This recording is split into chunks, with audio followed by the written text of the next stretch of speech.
Olá, sejam bem-vindos. A partir de agora, a Opinião Regional está no ar, na tela da NTV. Você que sintoniza na sua casa através do canal 8.1 Digital, estamos na plataforma do Facebook, na página da NTV, também no nosso site e no aplicativo. Você que ainda não baixou o aplicativo, baixe aí e fique por dentro do que acontece em Patos de Minas e toda a região. Enfim, Opinião Regional está no ar, feito para vocês, com vocês e junto com vocês, aonde a sua opinião é o mais importante. O nosso WhatsApp, linha direta comigo para você mandar aí o seu recado. E não se esqueça, dê a sua opinião. Fique à vontade, porque o nosso convidado de hoje está aqui à sua disposição.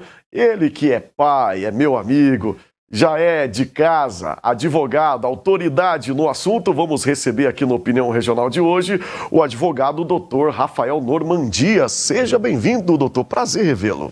Ô, David, prazer é todo meu estar aqui novamente com você e obrigado pelo convite. Também gostaria de cumprimentar o pessoal de casa que nos assiste. E o nosso tema de hoje está super em alta. A gente traz assuntos muito importantes para toda a sociedade, e hoje, em especial, na área jurídica da advocacia, que é a inteligência artificial. Está para todos os lados a inteligência, a tecnologia vem sempre evoluindo. Estava conversando agora mesmo nos bastidores com um repórter aqui da casa, como tudo evolui, né? A música evolui, o ser humano evolui, por que não a tecnologia, né? As áreas se evoluem. E está aí a inteligência artificial. Doutor, o senhor tem autoridade no assunto, conhece bem, domina bem esse tema. No que pode contribuir ou se pode prejudicar na área jurídica da advocacia? David, embora pareça que o assunto é novo, a inteligência artificial nada mais é do que uma ciência dentro do campo da computação, uma ciência da computação que se dedica na produção de sistemas e de novas tecnologias que executam as tarefas próprias do ser humano, no que diz respeito ao intelectual, as tarefas que exigem ali o ser pensante, o ser humano. E, como eu disse, embora o assunto esteja em voga, nós já convivemos com a inteligência artificial de muito tempo. Como, por exemplo, hoje nós não vivemos sem o GPS, né? O Google, o que a gente utiliza no celular para indicar a rota, é uma inteligência artificial e já utilizada há muitos e muitos anos por todo mundo. Hoje a gente não consegue viver sem o GPS, né? Já faz parte, né, já faz parte da nossa rotina. Como uma inteligência artificial, nem sempre ele te indica a rota correta. Às vezes a inteligência artificial, ela te leva para outro caminho, e assim são as inteligências artificiais como um todo. Ela te dá uma direção que precisa necessariamente do ser humano para fazer a revisão daquela inteligência artificial. Dentro da advocacia, eu tenho utilizado no meu escritório, né, uma das ferramentas de inteligência artificial. Qual delas? Que é o ChatGPT. Ele é, como o próprio nome diz, é um chat. Você está ali numa interface com a tela, você leva um comando para a ferramenta e ela te responde instantaneamente. É uma ferramenta desenvolvida por uma empresa. Quais informações, doutor, para quem não conhece na advocacia, na prática, né? Eu vou falar na advocacia, mas ela tem sido utilizada por em outras áreas. Diversos profissionais liberais. Ela, por exemplo, ela tem sido uma grande aliada no meu escritório, por exemplo, para questões relacionadas à revisão de documentos jurídicos, né? Então eu tenho um contrato ali, elaboro um contrato e jogo ali na ferramenta e dou o seguinte comando: comportando como advogado, revisa este contrato e sugira cláusulas que não constam nele. A ferramenta vem imediatamente e me dá algumas sugestões, às vezes de algumas cláusulas contratuais inerentes àquele tipo de transação aquele contrato que eu coloquei ali na ferramenta. Eu ainda continuo como um bate-papo, eu ainda peço ao comando, atuando como professor de português, faça a revisão da redação deste contrato, indicando melhorias ortográficas, indicando melhorias gramaticais, a ferramenta vem e também nos dá essa resposta. Ali 5, 6, 7, 10 sugestões no aspecto linguístico daquele contrato. Então ela vem, né, a ferramenta, ela vem assim dentro do meu entendimento para nos ajudar na produtividade para todo e qualquer profissional liberal e também para nos auxiliar na gestão do tempo. Atividades, às vezes, muito rotineiras, que às vezes dependeria, né, do advogado ou do profissional, como eu disse, ela serve para o médico, eu sei de médico que já utiliza a ferramenta, arquiteto, nutricionista. Às vezes, atividades que demandam tempo, ela imediatamente dá a resposta e dá ali, talvez, né, uma sobra de tempo para você dedicar mais à parte estratégica do seu negócio e menos na parte operacional, né? Muito bem. Doutor, o senhor citou só apenas uma ferramenta, a gente sabe que existe 3 tops aí no mercado, existe outras mais até, que estão chegando, né, cada vez mais, mas esse é o lado positivo, né, da inteligência artificial. Mas, segundo especialistas e críticos, tem o lado contrário também. O senhor consegue ver esse lado negativo? Em qual situação? Tudo que envolve, no meu ponto de vista, David, tudo que envolve a tecnologia, inovações tecnológicas, e como tudo, vamos falar assim, como tudo na vida, tem os prós e os contras, né? Dentro da inteligência artificial, dos usos das ferramentas de inteligência artificial, eu estou falando do ChatGPT, que é uma ferramenta, inclusive, gratuita, né? Não é porque a mais utilizada, né? Hoje, né? Ela tem que ser utilizada, primeiro, por qualquer profissional que esteja fazendo uso da ferramenta. Ela tem que ser utilizada observando os limites éticos da profissão, né? Ela tem que ser utilizada também com respeito, às vezes, a questões relacionadas a direitos autorais. Ela tem a questão do que é previsto em lei, do que já é previsto em lei, que diz respeito à privacidade de dados. Nós vamos falar sobre isso, sobre segurança. Da LGPD, que Muito é uma bem. lei que está vigente, é Lei Geral de Proteção de Dados. Então, é uma série de cuidados que a gente também tem que ter. Ela tem que ser usada com ética e com moderação. Ela não vai fazer o serviço que o advogado faz. Muito bem. Não vai fazer isso. Ela depende, ela está ali como um assistente e depende do profissional depois fazer a revisão, verificar assim como o GPS que eu te dei aqui como exemplo, verificar que se aquela informação, aquela rota está traçada de forma correta ou não. Tem um profissional ali por trás, que inclusive responde pelo mau uso da ferramenta. Sim, muito bem. Eu tinha deixado a próxima pergunta para o final, mas o senhor já deu uma antecipada. Na sua opinião, doutor, a inteligência artificial vai superar a inteligência humana em algum momento? Eu não a vejo, sua opinião, né? Eu não vejo pessoal, particular. Tá, eu não vejo dessa forma. Ela pode reduzir no médio prazo, ela pode reduzir muitas funções em diversas situações, em diversas empresas, em diversos escritórios de advocacia. Quando diz função, seria cargos. Cargos, pessoas. Mas isso é o que sempre existe. Quando a máquina deixou de existir, aliás, a máquina passou a existir no campo, pessoas... o campo foi mecanizado, né, em razão da tecnologia que hoje é avançadíssima no campo, pessoas deixam de ser necessárias ali naquela determinada situação. E assim é também com qualquer tecnologia, inclusive com a inteligência artificial. Às vezes você tem ali uma pessoa que faz determinada atividade e com o uso, o aprimoramento dessa ferramenta, aquela atividade pode ser realizada por uma pessoa que desempenhava a função. Muito bem. Então isso vai acontecer. A curto, talvez a médio prazo, não a curto, mas a médio prazo, essa situação ela é uma situação que vai ocorrer doutor, como ocorre com o advento de inovações tecnológicas. Pegando um gancho na sua fala, doutor, a gente conversou rapidinho em off aqui, quando a gente fala de tempo e parece que chegou, né, de repente essa tecnologia avançada, né, na área jurídica, na advocacia em específico, mas há de convir que não pode se falar lado positivo, né, da pandemia, mas é algo que vem pós-pandemia, né?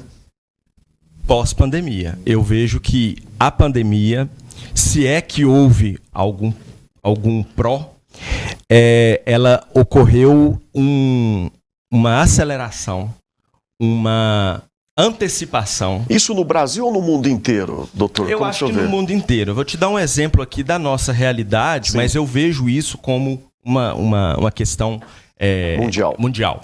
Mas veja bem, a gente que é advogado, a gente tem audiências fora da cidade e diversas vezes a gente sai, se desloca, eu moro aqui em Patos, deslocava até Paracatu, Presidente Olegário, Araxá, Uberlândia, para ir fazer uma audiência que às vezes durava 15 minutos, voltava. Cheguei aí muitas vezes para o Tribunal de Justiça para fazer uma sustentação oral de 15 minutos, que é o prazo regimental de sustentação oral no Tribunal de Justiça. E veio a pandemia. A Justiça não pode parar. O que aconteceu? Às vezes, a situação que ia acontecer daqui 5, daqui 10 anos, teve uma antecipação. Os tribunais passaram a fazer, e em todas as esferas da Justiça Federal, Justiça do Trabalho e também a Justiça Comum, as audiências passaram a se realizar por videoconferência. Né? É possível hoje o advogado do interior realizar uma sustentação oral no tribunal por videoconferência. Os desembargadores estão lá no tribunal e você do seu escritório pode fazer uso da palavra por 15 minutos, como eu te disse. E eu particularmente não vejo que isso iria acontecer tão breve. Por agora, como aconteceu. Então isso, a pandemia foi acelerou o processo. Vamos falar, eu estou falando da advocacia, né? Estou falando do meu... na minha profissão, né? Na nossa profissão de advogado, de advogadas, ela antecipou muita coisa. Iria acontecer isso, mas talvez daqui 5 anos ou daqui 10. De lado resumindo de forma positiva, né? Em todas as áreas, na advocacia também. Daqui a pouquinho a gente vai para um rápido intervalo e a gente vai falar se isso soma no andamento de processos, né? No tempo de processos, no Poder Judiciário e muito mais. Vamos então para um rápido intervalo, está na hora da gente dar um giro bem rapidinho e Opinião Regional volta daqui a pouquinho aqui na tela da NTV. Estamos de volta com Opinião Regional na tela da NTV, através do canal 8.1 Digital, na plataforma do Facebook, no nosso aplicativo e também a nossa audiência através do nosso site. Fique à vontade, participe com a gente. O nosso WhatsApp está aí na sua tela para você mandar a sua pergunta e dar a sua opinião. Bom, estamos recebendo no programa de hoje o advogado Dr. Rafael Normandia. Estamos falando sobre inteligência artificial, os pós e contras, mas pelo que a gente percebe, os contras são poucos, né, doutor? Vem mais realmente para somar, né?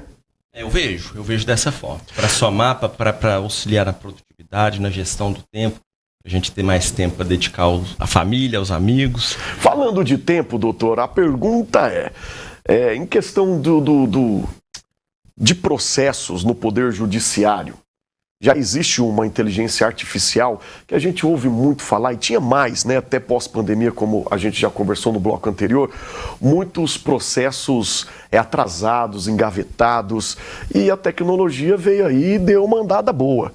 Com a inteligência artificial, qualquer outro processo da tecnologia, tem como melhorar o tempo dos processos no Poder Judiciário? Os tribunais, eles estão nesse ritmo, implantando as inteligências artificiais dentro dos próprios tribunais para utilizar, por exemplo, uma denominação que os tribunais têm utilizado, que é a jurimetria. Você ali, o tribunal mesmo, ele afunila os entendimentos daquele tribunal a respeito de determinado assunto, determinado tema. Quem que afunila isso? É a inteligência humana? É a mente humana? A massa humana ou já é artificial? A artificial com a supervisão da mente humana por trás. Então é a inteligência artificial. A inteligência artificial faz isso. O Tribunal de Justiça de Minas Gerais já está implantando isso. no âmbito do tribunal. E sempre tem o quê? Tem uma equipe de informática ali por trás disso, né, para garantir a fidedignidade dos dados, das informações. Sempre vai ter isso por trás. A revisão vai ser feita por uma pessoa humana. Bacana isso. Funciona dessa forma. Doutor, pegando o viés da sua conversa, uma grande preocupação, acredito, tanto dos profissionais, dos clientes, a todos que envolvem, é quando se fala de tecnologia, é o medo, né, dos nossos dados, né, da coleta de informações, quando se fala no quesito tecnologia, de tudo isso ser exposto à nossa privacidade. Aonde que a tecnologia artificial, como pode contribuir para manter esse sigilo, para manter essa segurança dos nossos dados, doutor? O uso dos dados pessoais ou dados sensíveis hoje é o grande ativo nosso, né, do cidadão e também das empresas. Existe a legislação específica que inclusive coloca sanções pesadas em situações de vazamento de dados pessoais, de dados sensíveis. A gente tem conhecimento de diversos casos já que existem. E a inteligência artificial, você, por exemplo, hoje você faz uma compra, você adquire um produto em determinada empresa. Aquela empresa é obrigada a fazer o seu tratamento de dados. A inteligência artificial pode auxiliar nesse tratamento de dados, desses dados sensíveis que não podem ser expostos fora do seu consentimento. Essa é a preocupação, acredito. Hoje é a preocupação de todos nós, com os nossos dados. Com os nossos dados pessoais, que é o que a gente tem de mais, talvez seja redundante, mas de mais sensível para a gente. É o patrimônio, talvez um patrimônio individual, são os seus dados. Sim, claro. Né? A confidencialidade dos seus dados. Já existe a legislação específica, que a gente fala aí da sigla LGPD. Ela é conhecida, as empresas tiveram que se adequar e ainda estão se adequando a essa legislação. E dentro disso, a inteligência artificial ela pode ser um mecanismo para auxiliar no tratamento desses dados pessoais. Trazer mais segurança. Segurança aos dados pessoais. Sim, então vem para somar. Muito bem. Vou dar uma fugidinha aqui da nossa pauta, mas dentro do assunto da área da advocacia. Já há 16 anos atuando, né, doutor? Faço 16 anos de e a advocacia. gente percebe que é uma área que vem crescente, né? Tá sempre esteve, sempre acredito que vai continuar, vai estar por muito tempo. E para as pessoas, os profissionais que estão chegando agora, a inteligência artificial adquirir, se aprofundar, estudar mais sobre isso, vai ser um grande diferencial no futuro dos novos profissionais? Os novos têm que se adaptar a essa realidade. E os profissionais mais antigos, vamos dizer assim, eu estou no meio termo, né, com 15 anos de advocacia, mas os profissionais mais antigos, eles também vão ter que buscar a adequação a isso. Assim como tiveram que buscar adequação ao processo judicial eletrônico. Quando eu comecei lá atrás, o processo era físico. O advogado, a advogada ia ao fórum, às vezes saía com pilhas de processo para levar para casa, para estudar para estudar em casa. Eu ia ao fórum todos os dias para analisar processo, para olhar processo. E hoje não, hoje é o processo judicial eletrônico. Quando isso surgiu, David, muito advogado, muito colega pegou e falou: eu não vou conseguir me adaptar, porque é uma coisa toda nova. Você vai trabalhar ali com um processo que você tem acesso à íntegra dele com um clique. E você vai fazer tudo com base no certificado digital, que é a sua assinatura, que antes você fazia na petição, fazia ela manuscrita, é tudo por meio de um token. Então isso é o quê? Os avanços da tecnologia dentro da advocacia, eles são desafiadores, que cada dia é uma nova tecnologia, é uma nova inovação. Então, os novos também, os que estão chegando, os que estão formando e se inserindo no mercado de trabalho, eles já têm talvez uma certa facilidade com isso, né? As pessoas mais novas estão vivenciando aquele processo de inovação. Como nós tivemos é mais facilidade com o videogame dos nossos pais e nossos filhos já com os smartphones. Seria essa a comparação. E agora, o que está ali há mais tempo, às vezes ali há 30, né? Temos muitos colegas, excelentes colegas. Eu ia te perguntar realmente sobre isso, né, doutor. Como que faz? O que você fala para essas pessoas, né? Os mais velhos de profissão, pode-se dizer, que ainda existe a resistência, talvez seja essa a palavra, em avançar, em se adequar ao novo. Perde credibilidade? Em que sentido que você diz? Deixar o velho e partir para o novo. Não, é mudança de paradigma, quebra de paradigmas. O negócio acontece. Então você tem que a mudança, nós, seres humanos, somos resistentes a mudanças. Mas para você ficar e continuar no mercado, a gente tem que se adaptar a elas. Não tem uma outra forma. Bacana, muito bem. Estou vendo com a produção aqui, já chegou o nosso tempo aí, produção? Como é que a gente está? Então tá bom, certinho. O NTV News já está a todo vapor, já em clima de fé na praça. Doutor, nosso tempo é esse. Muito obrigado pela contribuição, né? De toda forma, com todo o seu conhecimento, e sempre um prazer receber você aqui no programa. Eu que te agradeço. Há muito tempo você não me convidava, eu estou sempre à disposição da NTV, te agradeço o seu Oscar, a Ludmila, o Matheus, que também fez o contato comigo.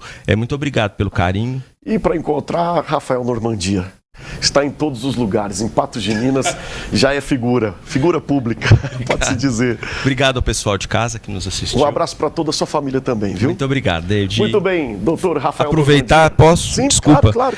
Domingo, Dia das Mães, queria mandar um grande abraço para as mães e que Deus continue abençoando nessa missão tão nobre que é ser mãe. Um grande abraço para todas as mães que estão nos assistindo, em especial a minha mãe e a minha esposa, mãe dos meus filhos. Muito bem. Então, pego o embalo e o gancho, desejando um feliz Dia das Mães a todas as mães que acompanham a nossa programação. Bom final de semana, te cuida e até o próximo programa.